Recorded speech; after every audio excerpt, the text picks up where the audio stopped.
하나님 말씀 구약 성경 49쪽입니다. 창세기 32장 24절. 야곱은 홀로 남았더니 어떤 사람이 날이 새도록 야곱과 씨름하다가. 아멘. 오늘의 말씀은 본문에 대한 배경이 좀 설명되어야 하겠습니다. 에서와 야곱이라는 형제가 있습니다. 에서가 형이고 야곱은 쌍둥이 동생입니다. 쌍둥이긴 한데 서로 너무 다른 사람이었습니다. 에서가 큰 아들이긴 하지만 어머니인 이 리브가는 그 둘째인 야곱을 더 사랑해서 장자가 받아야 할, 큰아들이 받아야 할 복을 이 둘째가 받기를 원했습니다. 그래서 계책을 짰습니다. 동생이 형처럼 보이도록 하기 위해서, 형이 좀 털이 많았었는데, 그래서 안목 보는 아버지가 보고 구분을 못하고 만져서 구분한다는 것을 착안하고 동생에게 형처럼 위장하여서 있게 하여서요, 아버지의 축복을 이 야곱이 받도록 이렇게 하였습니다. 그렇게 되니까 이 사실을 알게 되었던 형이 분노해서요, 동생을 찾아서 죽이려고 했습니다. 그때 마침 자기 어머니 리브가가 이 야곱에게 아버지가 잘못 축복했고 형도 여기에 대해서 분노하고 있다는, 그래서 동생을 죽이려고 한다는 이 사실을 알고 듣고 이제 야곱에게 빨리 기뜸을 해줘서 죽음을 모면하고 외삼촌인 라반이라는 사람한테 피신하라고 이렇게 알려줘서 이제 야곱은 외삼촌 댁으로 도망가게 되어집니다. 시간이 많이 흘렀는데요. 어쨌든 이유를 통해 가지고 이 야곱이 엄청난 재산을 갖게 되었습니다. 우리 오늘 본문에서는 읽지 않았지만요, 위쪽을 좀 올라가 보시죠. 32장 14절입니다. 이 14절에서는 뭐가 나오냐면 이 야곱이요, 형을 만나러 가려고 하거든요. 근데 형이 그처럼 자기 야곱, 동생을 죽이려고 하는 그런 마음을 갖고 있다는 생각에 형의 마음을 풀어주기 위해서 선물을 준비하는 그 대목입니다. 형에게 얼마나 선물을 주었는지를 보면 야곱이 재산이 어느 정도인지 우리가 대충 파악할 수 있겠죠. 14절 볼까요? 15절까지 같이 있습니다. 시작.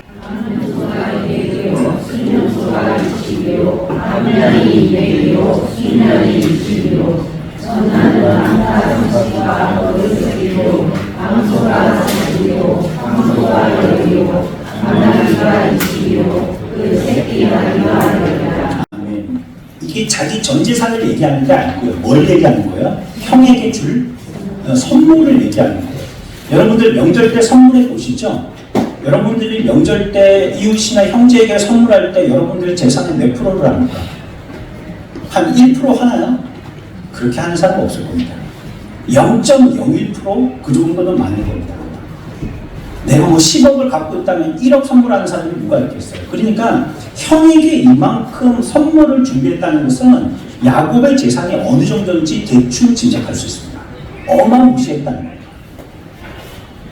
어떤 여인지는 모르겠지만 하나님께서 복을 주셨겠죠. 그래서 외삼촌 라반의 집에 피해 있는 동안에 재산이 엄청나게 불려진 것입니다.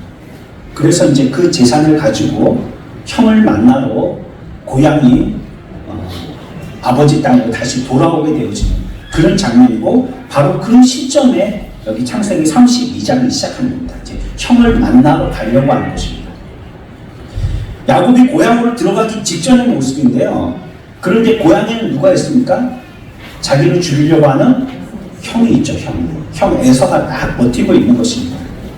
그 야곱은 과거에 형에게 어떻게 했는지 자기의 실상을 알고 있거든요. 속이고 그래가지고 아버지의 장자의 축복을 자기가 대신 받아서 도망온 거, 이걸 알고 있거든요. 그리고 형이 어머니를 통해서 들은 것도 자기를 죽이려고 한다는 거, 그 마음이 수그러들지 않고 어떻게든지 잡아서 죽이려고 한다는 거, 원한을 갚으려고 한다는 거, 그것도 기억하고 있거든요. 그래서 이제 여기 야복강이라는 강이 앞에 있는데 여기를 건너서 곧 고향으로 들어가야 되는데 안절부절 못하는 거예요. 가긴 가야 되겠는데 갔다면 죽을 게 뻔하고. 근데 또 걱정되는 거는 이제는 자기 홀몸이 아닌 거예요. 처도 있고 자녀도 생겼잖아요. 뭐 재산이 없어진 건 둘째치고라도 생명, 사람 생명이 여기에 달려있으니까 내가 이거 가야 되나 말아야 되나 안절부절 못하고 있는 그런 상태입니다. 근데 소식은 또 어떤 소식이 들리냐면 형이요 동생을 잡아 죽이려고 용병 400명을 준비했다는 거예요. 아니 한 명만 원수지간이 되어서 나를 쫓는다고 해도 내가 밤에 두 다리 뻗고 잠을 못 잘 텐데 한 명 두 명이 아니고 400명이라는 거예요. 그게 어떻게 간 떨려서 자겠어요. 자신은 형의 공격에 대해서 전혀 손 쓸 수 있는 그런 상태가 아니고요. 이제 곧 자기의 재산도 몽창 다 형에게 뺏기고 자기 처자식도 처참하게 살해될 것이라는 상상을 하고 있는 것입니다. 야곱은 꾀쟁이잖아요. 이전에 아버지의 축복권을 대신 받게 되었을 때도 꾀를 부렸던 거고 요번에도요. 이건 선천적인가 봐요. 그 꾀가 또 한 번 발휘되게 돼요. 이제 묘안을 짜는데 어떻게 짜냐면 약복강을 건너가지고 고향으로 가게 될 때에 우하고 같이 그냥 한꺼번에 들어가지가 않는 거예요. 먼저 자기 재산인 소유물들을 먼저 강을 건너게 합니다. 그런데 그게 원체가 많으니까요. 그게 한두 마리가 아니다 보니까 때를 지어요. 그룹으로. 그러니까 사파동, 봉림동, 사림동 이렇게 동네 갈 듯이 그 숫자가 동네 하나만큼의 숫자가 되다 보니까 먼저 일진 사파동 출발하고 그 다음에 봉림동 2진 출발하고 사림동 3진 출발하고 이렇게 해서 재산을 먼저 약복강을 건너서 가게 합니다.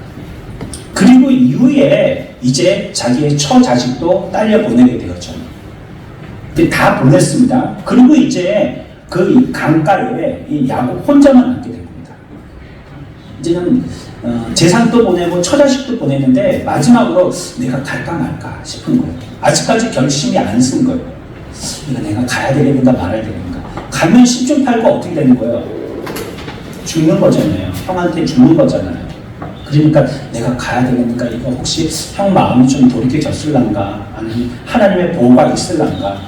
어찌어찌 사는 방법이 있을란가. 그렇다고 내가 이렇게 위험을 부담하고 갈 필요가 이렇게 막 생각이 여러 가지인 거예요. 그런데 바로 그때 놀라운 일이 그 약복강 강가에서 벌어지게 되어진 것입니다. 이전까지도 야곱은 하나님을 믿는 사람이었었어요. 곤란에 빠지면 하나님께 기도하는 사람이었고요. 강구하고 요청하는 사람이었습니다. 하지만 이전까지 야곱은 단지 종교인에 불과했죠. 그냥 자기가 필요하면 요청하는 그런 사람이었었습니다. 그렇지만 이제부터는요, 그 하나님이 자기에게 실제가 되고요, 그가 진정한 하나님의 사람으로 변화되게 되어지는 놀라운 경험을 여기 약복강이라는 강가에서 나타나고 자기는 체험하게 되어지는 것입니다. 형을 만나기 바로 전날 밤인데요, 야곱은 이 놀라운 체험을 통하여서 완전히 다른 사람이 되고 마는 것이에요. 그 체험에 대한 스토리를 지금 다 말씀드리면 시간이 없어서 안 되겠고 여러분들이 댁에 가서 성경을 한번 읽어보시기 바랍니다. 이 놀라운 경험을 통해서 야곱은 전의 야곱이 아닌 거예요. 우리가 알고 있기는 이 야곱 강이라는 강가에서 야곱이 그냥 옥신각신하며 한판 싸움하고 씨름을 했더니 그래가지고 뭐 이겼다 그래가지고 뭐 다쳤다 이 정도로만 이해하고 있지만 성경은 이 스토리의 중심으로 해가지고 이 야곱이라는 동일한 사람이 완전히 다른 사람이 됐다라고 우리들이 얘기하고 있는 것입니다. 그래서 이 사건을 통해서 우리 스스로에게 반드시 물어보아야 할 질문이 한 가지 있습니다. 그건 뭐냐면, 이건 매우 간단하면서도 매우 중요한 질문인데 뭐냐면, 내가 야곱과 같이 그와 같은 그리스도인으로서 해야 될 회심의 체험을 진짜 했느냐는 것입니다. 우리 스스로가 그리스도인이라고 자청한다면 야곱과 같은 그러한 체험을 내가 해본 적이 있느냐는 거예요. 그 체험을 했는지 안 했는지 어떻게 테스트해 볼 수 있는가? 내 믿음이 진짜인가 가짜인가, 내가 회심한 자인가 회심하지 않은 자인가, 나는 야곱의 이전의 사람인가 아니면 야곱 이후의 사람인가, 이거 성경이 오늘 우리들에게 얘기해 준다는 것입니다. 그래서 야곱과 같이 이 체험을 한 사람은 이렇게 된다는 거예요. 근데 그 체험 전의 사람은 야곱이 이전에 어떤 사람이었다고요? 하나님을 어떤 사람으로 섬겼다고요? 그죠? 종교인들만 섬겼다는 거예요. 아니, 교회는 다 온단 말이에요. 교회는 쫓아온단 말이에요. 그러나 그 가운데에 종교인으로 와서 앉아있는 사람이 있는가 하면 야곱과 같이 회심자로 온 사람도 있단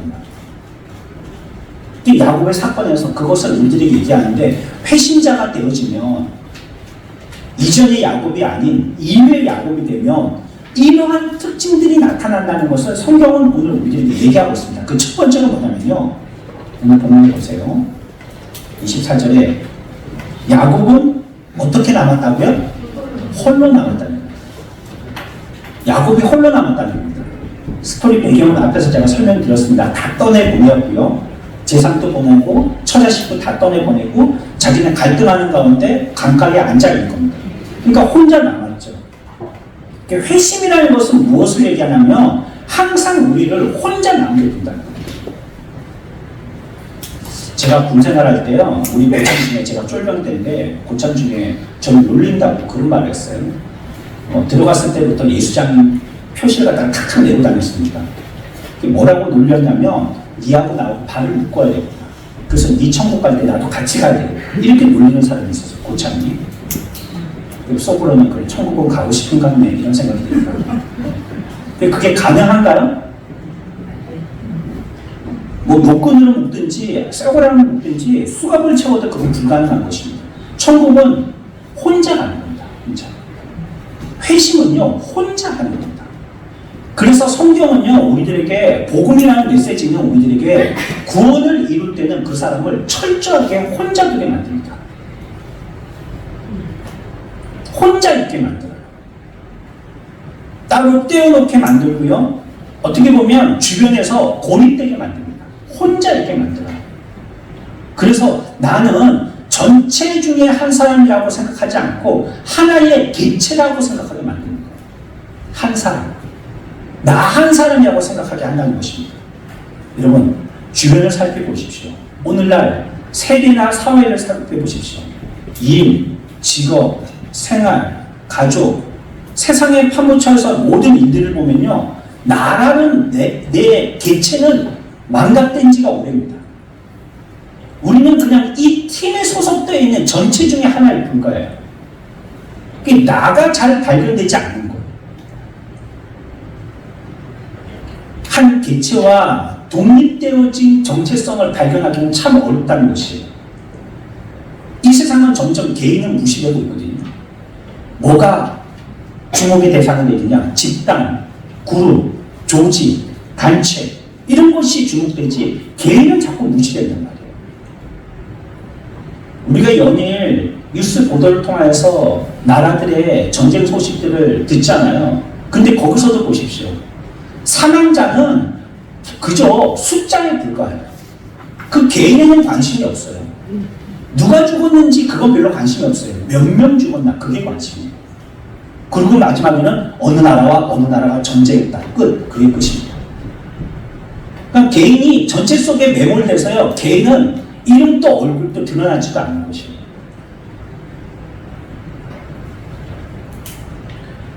이런 사고가요, 우리가 진짜 그리스도인, 진정한 그리스도인, 참 회심자가 되게 하는데 얼마나 역행되게 하는지 모릅니다.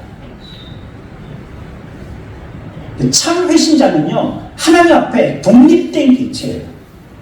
고립된 개체란 말이에요. 나 한 사람인 것이에요. 우리가 이렇게 동네가 구원받거나, 이렇게 가족이 구원받거나, 이렇게 친구끼리 구원받는 게 아니에요. 혼자 한 사람이 구원받는 것이에요. 그래서 우리가 구원받고 회심되기 위해서 첫 번째 단계는요, 항상 자기의 개체성을 기억해야 됩니다. 나는 한 사람이다. 하나님 앞에 서 있는 한 사람이라는 걸 기억해야 됩니다. 야곱은 홀로 남았다라고 얘기하고 있습니다. 그러니까 그 이후에 이 남은 야곱이 천사와 씨름을 하게 되어지는데, 씨름할 때도요 1대2라든지 뭐 여러 명의 그룹을 지어가지고 뭐 패싸움을 했다든지 그게 아니고요 1대1로 싸우는 거예요. 1대1. 야곱 혼자하고요 천사하고 1대1로 싸우는 거예요.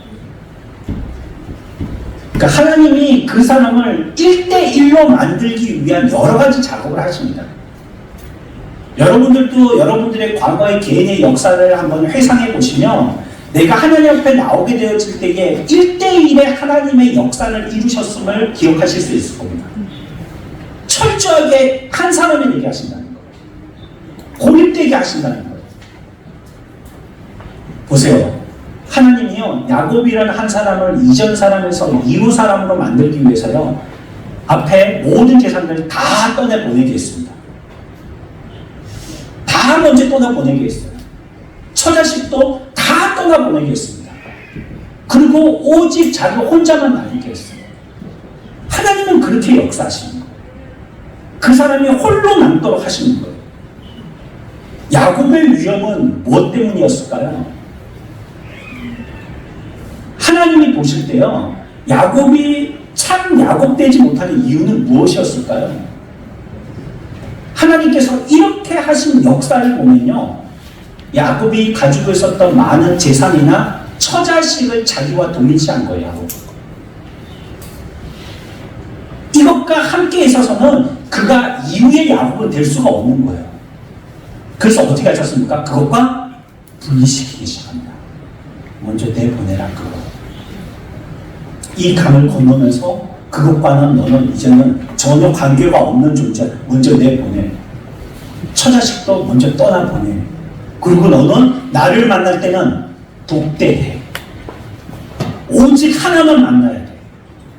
가족 가운데 너, 재산 속에 너가 아니라 홀로 있는 인격체 너로서 나를 만나고 싶어. 하나님이 그렇게 만나신 거예요.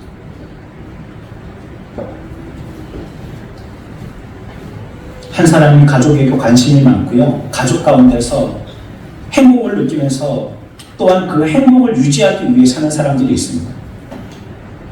하지만 나는 누구이고 내 영혼은 어떻게 되는가는 그 가족 가운데 무리를 짓고 파묻혀 사는 동안에는요 단 한 번도 화두에 생각하지 못합니다.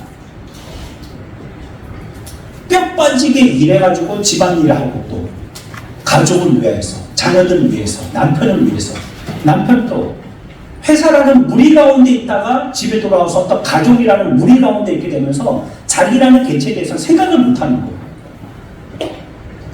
어느 회사, 어떤 직장, 어느 그룹, 어느 가족 그 가운데 다 섞여있는 그룹 가운데 나지 나 한 사람이라는 생각을 한 번도 해보지 못하고 그러니까 내 개인의 영혼에 대해서는 한 번도 생각해보지 못하는 거예요.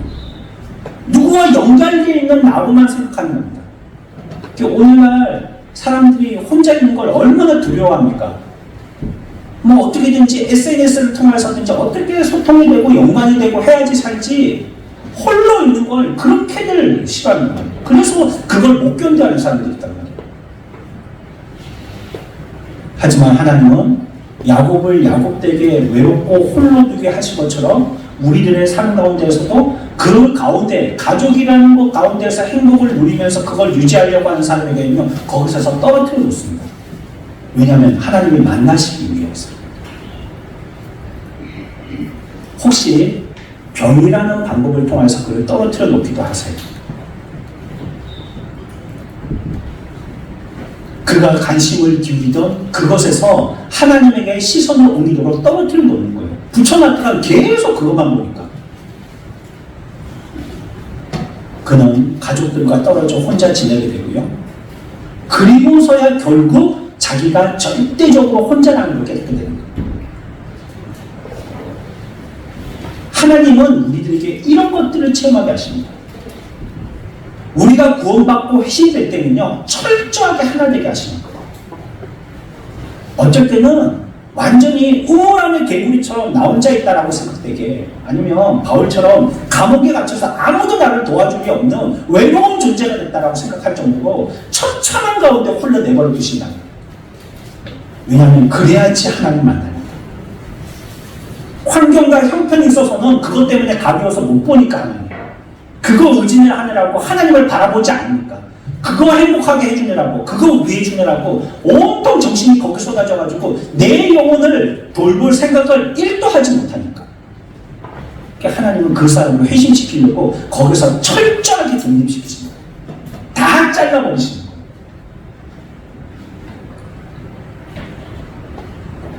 하나님은 때로 우리의 삶에 찾아오셔서요, 이러한 사전 역사를 통해서 우리에게 신앙을 주시기도 합니다.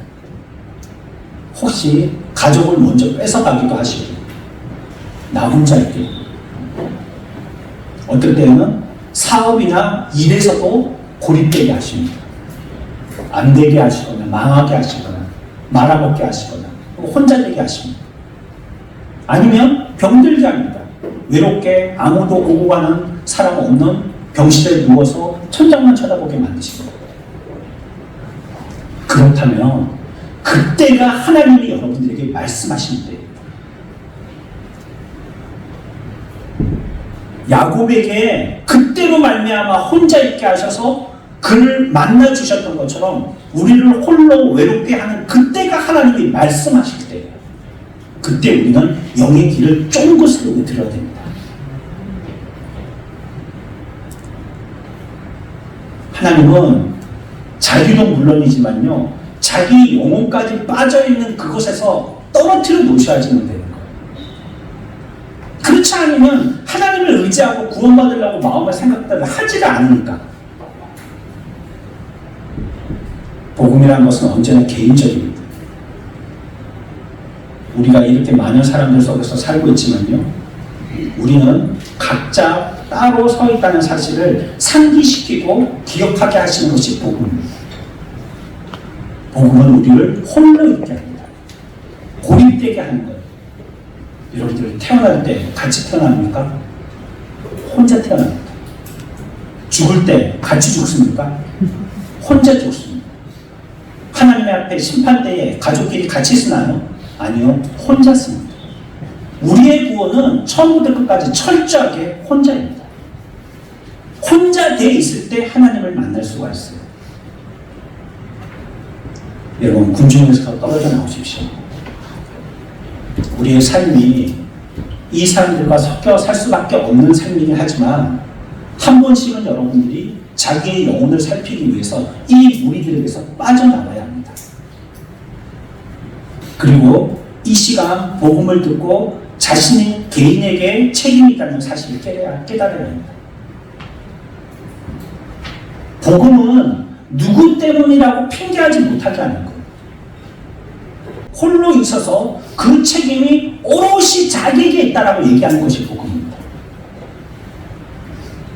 이 땅에서 살아간 자신의 인생에 대한 책임은 자신만 지는 것입니다. 우리 부모가 아니에요. 또 우리 자손이 아니에요. 우리 남편이나 우리 부인이 아니에요. 그 인생의 책임은 자기가 홀로 지는 것입니다. 누구에게 인생을 책임질 필요도 없고요, 누구의 인생을 책임질 필요도 없습니다. 그렇게도 안 되는 것입니다. 그 인생의 책임은요, 오롯이 자기가 정합니다. 야곱의 스토리에서 우리들이 첫 번째 그걸 얘기합니다. 구원받는 것, 회심되는 것이라는 것은 어떻다고요? 그것은 하나님 앞에서 개인적인 것이다. 철저하게 개인적인 것이다. 누구를 통하여서 얻어지는 것이 아니다. 천주교에서 얘기하는 것처럼 인여 은혜, 인여 구원이 우리들에게 흘러서 남은 은혜를 우리가 주어서 얻게 되어지는 그런 것이 아닙니다. 구원은 철저하게 자기 것, 개인적인 것이다라고 얘기합니다. 두 번째, 회심이라는 특징을 오늘 스토리에서 어떻게 얘기하냐면요, 야곱은 홀로 남았더니 어떤 사람이, 오늘 본문이 있습니다. 야곱은 홀로 남았더니 어떤 사람이라고 얘기하고 있죠. 그러니까 야곱이요, 이야기하고 야곱이 실험한 어떤 사람이 있다는 거예요. 어떤 사람이. 물론 그 사람을 천사고요, 그 사람은 하나님입니다. 근데 오늘 표현은 야곱이 실험한 어떤 사람이 있었다는 겁니다. 야곱은 그 사람이 누군지 눈치를 챘죠. 기독교라는 것이 어떤 겁니까? 단순하게 어떤 도덕이나 행실의 문제가 아닙니다. 기독교라는 것은 어떤 개념이나 원리나 무엇에 대한 우리의 견해를 피력하는 것이 아니에요. 그게 기독교가 아니라는 말이에요. 기독교는 뭡니까? 야곱이 한 사람을 만난 것처럼 우리들도 하나님을 인격적으로 만나는 겁니다. 그게 기독교예요. 그분과 만나지 않고 우리는 많이 알고 있어요. 그러면 우리는 이전의 야곱입니다. 아직까지. 그분을 만나지 않고 여전히 우리는 열심히 하고 있어요. 그러면 이전의 야곱이에요. 아직 이후의 야곱은 아닌 것이에요. 야곱도 하나님을 이전에는요, 램프의 요즘 GD처럼요, 힘과 능력이 필요할 때마다 달려가는 소원 창구 정도만 생각했습니다. 근데 뭐 하면 그 앞에 달려가서 뭐 달라고 비나이다 비나이다 할 때 그 이름에 대해서 대상을 하나님이라고 부를 뿐이죠. 그 이상도 이해가 안 했어요. 그러고 나서 필요해서 그것을 얻었으면 얻고 나서 그분을 기억하면 다행일 텐데 그거 얻고 나서는 새까맣게 잊어버리는 거예요. 또.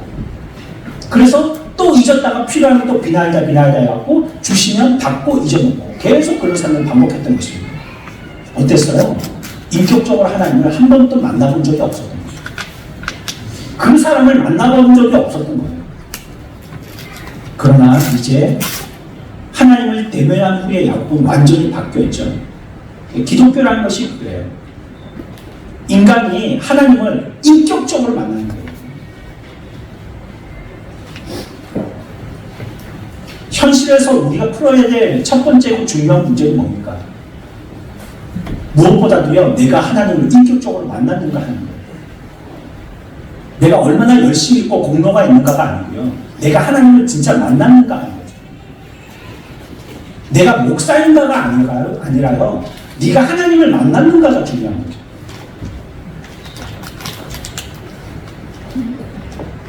하나님은 이따금씩 우리들에게 복을 주시는 어떤 에너지나 힘이 아닙니다. 하나님은 인격이세요. 우리와 같은 인격을 나누는 존재시라는 거예요. 그분은 실제하시는 분이시고요, 그분에게 우리는 말할 수도 있고요, 그분이 우리들에게도 말할 수도 있어요. 저와 여러분들은 어떻습니까? 오랫동안 교회 출석하고 있지만 하나님을 인격적으로 모시고 그분과 사귀고 있는 삶입니까? 사람과 사귀어보면 어때요? 나쁜 사람하고는 이제 더 이상 안 사귀어야 되겠다, 마음의 결단이 생기고, 좋은 사람하고는 한번 더 사귀어봤으면 저 사람이 어떤 사람인가 궁금하기도 하고, 같이 얘기도 하고 커피도 마시고 밥도 먹고 뭐 어디 놀러도 같이 가고 싶고 같이 많은 시간을 지내고 싶고, 그런 일에 대해서 매력을 느끼지 않습니까? 이게 우리가 하나님께 대하여서 그러냔 말이에요. 정말로. 아니면 이전에 야곱처럼 필요할 때마다 비나이다 해갖고 그거 하늘에서 떨어질 때까지 기다리다가 받으면 새까맣게 잊어버리는 그런 존재가 된단 말이죠. 우리에게 하나님은 진짜입니까? 저와 여러분들에게 고백하는 그 하나님은 인격의 하나님으로 진짜로 고백하는 하나님입니까? 아니면 여러분들이 어디 의지처가 세상에 없어서 의지할 곳을 찾다 보니까 오게 된 곳이 바로 교회입니까? 하나님의 실제세요. 하나님이 살아계신 하나님의 믿으시기 바랍니다. 실존하시는 여러분들이 친구와는 친구의 그 얼굴을 대면하고 서로 대화하고 교제하고 인격을 나누는 것처럼 하나님도 인격적으로 나눌 수 있는 분임을 믿으시기 바랍니다. 성경은 우리에게 말씀하고 있습니다. 기도할 때도요, 여러분들 앞에 진짜 계세요. 단순하게 그냥 몇 가지 비몽사몽간에 그냥 읽고 일어설고 말고 이후에 내 삶은 여전히 경계하고 여전히 질투하고 여전히 흠잡고 여전히 경쟁하고 여전히 미워하는 자가 아니라 그분이 내 앞에 있어서 나와 교제했고 지금 나에게 말씀해 주셨고 나도 그분에게 말씀드렸기 때문에 내 이런 모습은 부끄럽네 하고 자기의 의지를 꺾고 하나님의 뜻에 맞추어서 살려고 하는 그런 사람이 기도하는 사람이에요. 기도 이전과 이후가 똑같아요. 그럼 그 사람은 기도한 사람이에요, 사실. 기도도 했는데 삶이 안 바뀐다면 그 기도한 거냔 말이에요. 여러분들도 하나님의 임재를 느끼십니까? 하나님을 만나보신 적 있습니까? 우리의 삶을 통해서 끊임없이 하나님의 임재를 체험하는 저와 여러분들 되시길 축원합니다. 늘 야곱 강가에서 야곱이 혼자 그 사람을 만났던 것처럼 우리들도 외롭게 된다 할지라도 어떻게 된다 할지라도 하나님을 인격적으로 만나는 기회들을 가져야 됩니다. 세 번째는 회심은 어떤 특징이 있냐면요. 그 회심이라는 것, 구원받는다는 것이 중요하다는 것을 깨닫게 되었습니다. 세상의 어떤 것보다도 구원받는 것보다 중요한 것이 없구나라는 것을 깨닫게 되어지는 것이 회심의 특징입니다. 여러분 처음 예수 믿었을 때 기억해 보세요. 막 속이라도 찬자라도 다 꺼내주고 싶잖아요. 막 진짜 하나님께. 내가 막 줄 게 없어서 그렇죠. 학생 때 교회 건축을 증축을 했는데 그때 막 그 어른들은 전부 다 뭐 헌금 그 뭐예요 작정 헌금 막 이런 거 하는 거예요. 그 아직 헌금은 안 했지만 얼마 하겠다고 막 작정 헌금 써내고 하더라고요. 선생님 저한테도 종이 쪽지를 주셨어요. 그래서 내 돈이 있어야지 엄마한테 뭐 1,000원, 2,000원 받아서 그 차비하고 나면 뭐 떡볶이 사 먹는 돈도 그 썼죠. 왜 썼겠어요? 물론 옆에 친구가 쓰니까 같이 쓰긴 했는데요. 저도 하고 싶은 마음이 있었던 겁니다. 벽돌 한 장이라고. 예전에요, 우리 여기 창원에 극동방송 생길 때요, 벽돌 헌금 이런 거 있었지 않습니까? 그 벽돌 한 장 사는데 얼마인데 그거 헌금하시라고. 뭔가 해보고 싶은 거예요. 교회 와서 하나님의 말씀을 듣고 은혜 받으면요, 엉덩이를 가만히 붙이고 있을 수가 없어요. 뭘 자꾸 하고 싶은 거예요. 교회는 진정하십시오. 정신 차리십시오. 너무 그렇게 하려고 하시면 안 돼요. 좀 진정하십시오. 근데 그 사람 가만히 있지를 못하는 거예요. 막. 여기 먼저 저기 먼저 뭘 하고 싶어가지고 누가 나를 뭘 안 시켜주나 싶어가지고 그냥 막 눈이 빨개가지고 막 뭐든지 뭘 하고 싶은 그런 사람이 되는 거예요.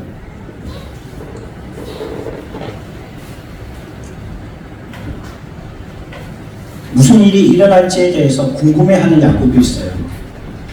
자기 소유에 닥칠 위험, 그리고 또 형 에서에 대한 불안감에 휩싸인 야곱입니다.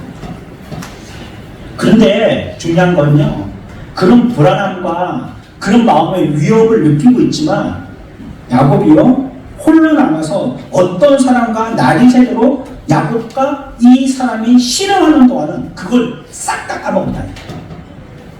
기억하지도 않는 거예요. 씨름하다가 아이고 우리 와이프 어떻게 됐었고, 또 한참 씨름하다가 막 싸우고 있다가 아이고 1주년 보낸 그 재산이 몇백억인데 이거 어떻게 됐을까. 또 한참 하다가 하하 두 번째 그 내가 같이 보낸 사람들 남자들하고 좀 같이 보내는 건데 그거 보나마나 다 날라갔겠네. 뭐 이렇게 염려하고 그런 것들에 대해서 몰두하고 생각하지 않나요? 지금 그 씨름하고 있는 그 사람과 씨름하는 여기에만 몰두하고 있다는 거예요. 이게 가장 중요하고 이게 내 생애에서 아주 필수적이고 또 이 여기에서 내가 생사를 좌우한다 싶으니까 여기에만 몰두하고 있는 것입니다. 그리스도인이라는 어떤 사람을 얘기합니까? 내 영혼을 위해서 다른 것을 다 잃는 사람입니다. 나의 영혼의 귀함을 기억하고요, 내 육신의 삶이라든지 내 주변과 환경에 대해서 다 잊어버리는 사람이에요. 그 영혼이 너무 귀하다는 것을 알기 때문에 주변 언저리에 있는 것은 그 가치를 봤을 때 비교를 못할 정도로 가치 없다고 생각하는 겁니다. 바울은 뭐라고 했습니까? 그런 것들을 전부 다 뭐로 생각한다고요? 배설물. 배설물은 뭡니까? 여러분들 화장실 가서 물 내리는 건 그겁니다. 자기에게 있는 것들을 전부 다 그렇게 생각했다는 거예요. 왜요? 뭐 주식이 올라서 더 많은 재산을 증식했기 때문입니까? 아니거든요. 이 가치를 보니까, 이 영혼에 대한 가치를 보니까 그건요, 비교도 못하는 거예요. 웃기는 거예요, 웃기는 거예요. 애들 개그 장난치는 거예요. 그러니까 그거는 그냥 나는 없어도 그만이고 있어도 그만이다. 그렇게 하는 겁니다. 그러니까 우리가 저번에 배웠지 않습니까? 자족한다고, 자족한다고. 형편과 좌우되지 않고 난 자족한다고 그냥 있으면 잘 있는 거고 뭐 없으면 뭐 못 있는 거지 뭐 그거 내 신앙이 그렇게 좌우지 될 거 없다. 그냥 나는 내 영혼의 귀함만을 갖다가 위해서 살다 보니까 그거 뭐 별거 아니라고. 그 바울의 고백이었지 않습니까? 그리스도인은요, 자신이 하나님 앞에서 철저하게 죄인이라는 것을 깨닫고요, 그 영혼에 몰두하는 사람이에요. 몸은 좀 상해도요, 영혼은 안 상하려고요. 마음은 좀 기분 나쁘고 그렇지만 영혼은 기분 나쁘지 않도록 하기 위해서요. 이렇게 해가지고 내가 큰 손해를 보더라도 영혼은 손해보지 않으려고요. 내가 지금까지 하나님 앞에 기억하고 찬양하고 말씀으로 은혜 받고 하나님 또 올려드리고 이거는 무효되지 않도록 하기 위해서 애쓰는 사람, 그 사람이 그리스도인이죠. 야곱이 이 사람과 싸울 동안은요, 그거 생각하지도 않았다는 거예요. 제사, 처자식 생각하지도 않았다는 거예요. 저희 여러분들의 인생에서 가장 중요한 것이 무엇입니까? 모든 것이 다 없어져도 반드시 붙잡고 싶은 한 가지가 무엇이냐고 묻는다면 여러분들 뭐라고 대답하시겠어요? 모든 것은 다 희생하더라도 어떤 대가를 치르더라도 그리스도께 꼭 붙들려 있는 귀한 주의 백성들 다 되시길 축원합니다. 그분을 위해서는 아무것도 아까워하지 않는 거예요. 뭐까지도, 생명까지도 아까워하지 않는 겁니다. 그래서 순교하는 겁니다. 그걸 생각하니까 그 은혜 생각하고 내 영혼을 구원시켜주신 하나님의 은혜를 생각하니까 내 생명 그 아까워하지 주시는 것도 하나님이 하시는 것이고 거둬가시는 것도 하나님이 주권자이시니까 이거 뭐 내가 하나님 앞에 드렸다고 없어지는 것도 아니고 없어지는 것 같지만 영혼의 시간에 의하면 영혼이 지속되는 것이고 아까워하지 않는 것입니다. 그리스도는 자기 죄를 사해 주실 수 있는 유일한 분이 십자가에서 돌아가신 그리스도라는 것을 분명하게 아는 사람입니다. 오직 그리스도 안에서만 새 생명, 새 본성, 그리고 하나님 앞에서 새롭게 설 수 있는 신분을 주실 수 있다는 것을 기억하는 사람입니다. 그 앞에 설 때에 세상 것은 작아지게 되는 것이죠. 야곱이 느끼고 있는 심정이 이것입니다. 그리고 참된 그리스도인이 느껴야 하는 심정도 바로 그것입니다. 그래서 야곱에게 회심하는 사람의 특징을 얘기할 때 회심한 사람은 어떠냐? 이것보다 중요한 것이 없다라고 느끼는 사람이라는 것. 마지막으로 한 가지 더 생각해보죠. 오늘 본문은 24절만 읽었지만요, 25절에 보면 싸움의 결과가 나와요. 어떻게 되냐면 우리 25절 같이 읽어볼까요? 한 절만 있습니다. 시작.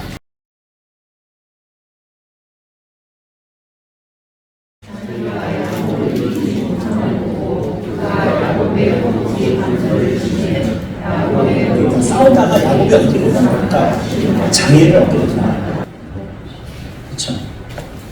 그러니까 싸움하다가 뻥치뼈를 다쳐가지고 이제 야곱은 걸을 때 바로 걸을 수 없는 사람이 됐다. 영구 장애를 얻게 됐다. 쩔름발이가 됐다. 이걸 얘기합니다. 하나님을 믿는 체험이라는 것은 구원이라는 것은요, 하나님을 봤다 하는 감정이나 느낌이 아닙니다. 뭘 들은 것 같다 이런 거 얘기하는 게 아닙니다. 꿈에서 뭘 얘기하는 것 같다 이런 거 얘기하는 게 아닙니다. 저는 좀 이상하더라고요. 예수 믿는 사람이 얘기하는데 꿈에 용이 나타나가지고 여의주를 탁 주는데 그 여의주를 여는데 거기서 또 새끼 용이 샥 웃으면서 나타나는데 그랬더니 우리가 아들을 낳았다고. 이게 누가 주시는 계시니까? 지난주에도 말씀드렸지만 한국 사람은 뭐 원체 용을 좋아해서요. 뭐만 하면 용이 나타나는데 이게 누가 주는 계신지 헷갈려요. 그걸 갖다가 예수 믿는 사람이 자랑이라고 얘기한단 말이에요. 내 아들을 낳을 때 그렇게 아들을 낳았다고. 예, 그런 게 있다 하죠. 저는 안 나봐서 모르겠지만 아이를 데리고 이렇게 주무시다 보면 그런 꿈을 꾸기도 한다는데 말이죠. 그러니까 우리가 예수 믿는 게 어떤 느낌이나 감정이 아니라는 거예요. 그런 것 같다고. 샥 하면서 얘기하시는 것 같다고. 보이는 것 같다고. 휙 지나가는 게 보이는 것 같다고. 오히려 우리가 감정으로 예수님을 만나게 되면요, 진짜로 하나님을 못 만나게 될 위험이 있습니다. 자꾸 감정에 치중하다 보면. 여러분들 요즘에 스마트폰 쓰고 있으니까요, 투지폰으로 돌아갈 수 있겠어요?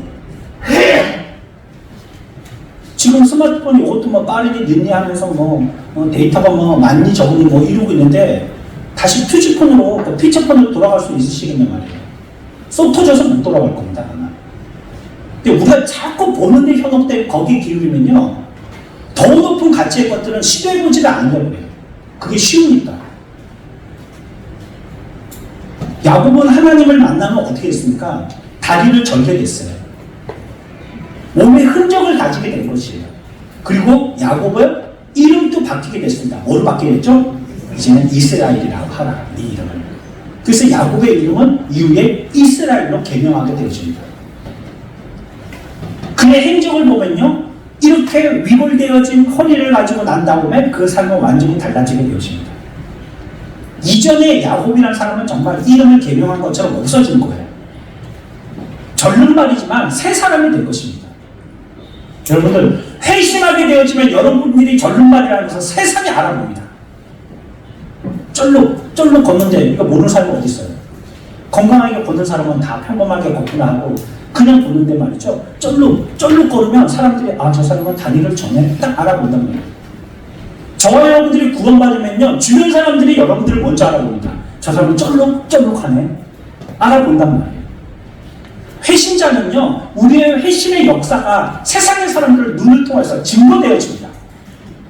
저거 예수자만이에요. 나는 잘 믿는지 못 믿는지 몰랐는데 그 사람들이 나를 보고 예수쟁이래요. 예? 아니 나보고 뭐 예수 믿는 잘 믿는 사람은 난 저렇게 열심히 예수 못 믿겠네. 나 뭐 교인이네. 이렇게 얘기하는 거예요. 왜요? 우리들에게 쩔빠리의 흔적이 나타나기 때문에. 누구보다도 야곱은 이전과 다른 삶을 살았어요. 옛사람은 그리스도와 함께 십자가에 못 박혔기 때문이죠. 이제 우리에게는 쩔은 말이지만 새 생명을 얻게 되어진 것입니다. 전에는 자신을 강하게 믿던 야곱인데 근데 그 야곱은 사라졌어요. 이 사람과 만나고 시험을 한 뒤부터는요, 이제 내가 누구를 의지해야 되는지를 알게 돼서요, 자기를 의지하는 두 무릎과 엄지뼈가 필요 없게 된 거예요. 이제 나는 이분을 의지하면 되겠구나. 나는 두 다리를 의지해서 살 게 아니고 이분을 의지하면서 살면 되겠구나. 이제 그의 삶은 쩔은 말이지만 그의 삶의 의지처가 바뀌게 되어진 것입니다. 갈라디아서 2장 20절입니다. 같이 봅시다. 한 교입니다. 갈라디아서 2장 20절입니다. 같이 있습니다. 시작.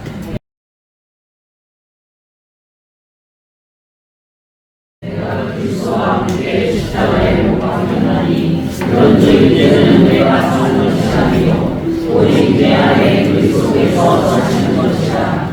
이제 내가 육체 가운데 사는 것은 나를 사랑하사 나를 위하여 자기 자신을 버리신 하나님의 아들의 은혜에 복방에서 한 사람을 만나게 되어져 큰 복 받은 사람들인 줄 믿으시기 바랍니다. 우리는 비록 여기에서 졸리는 마음으로 살고 있지만요, 그러나 우리를 만나 주셨고요, 우리와 씨름하여 주셨고요, 우리에게 찾아와 주셔서 야곱 너 인생이 어떤 인생이 된지를 가르쳐 주신 것입니다. 우리의 인생을 통해서도 풍성하게 그분과 만남이 있기를 축원합니다. 끝없이 그분과 만나는 삶이 있어야 되겠습니다. 그분과 임재를 느끼고 그분이 여기 계시다는 것을 알아가는 것입니다. 그리고 그분을 만난 그 이후에 완전히 변화되어진 쩔름발이 모든 사람들이 알아볼 수 있는 삶으로 우리의 삶을 지속하기를 애써야 하는 것입니다. 그게 바로 야곱의 삶입니다. 하나님이 우리를 홀로 있게 하신 이유입니다. 여러분들이 외롭고 비참하고 또 쓸쓸하게 만드신 이유입니다. 이 시대 하나님의 말씀 듣고 함께 모여서 예배하는 사랑하는 우리 성도 여러분, 하나님께서 우리가 야곱되어진 축복의 사람이 될 것을 감사하고 참된 야곱이 되기 위해서 이 시간의 말씀으로 각오하고 작정하도록 하겠습니다.